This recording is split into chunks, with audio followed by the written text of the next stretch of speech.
Dans les formations que je dispense ou dans les coachings, on est tourné sur l'être moins que sur le faire.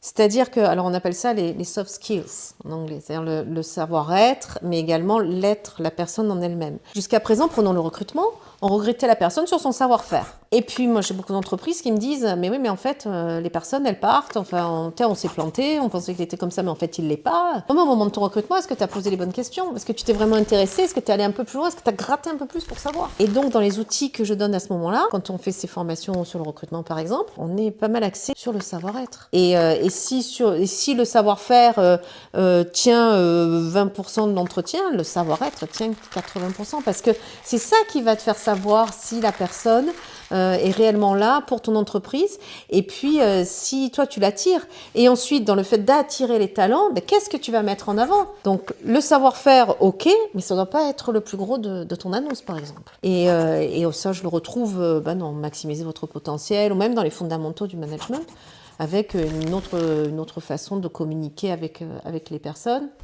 et vraiment transformer en fait les managers en leaders. Et un leader, il est élu par son équipe quelque part. Et c'est ce que je mets en place en fait avec les clients que j'ai.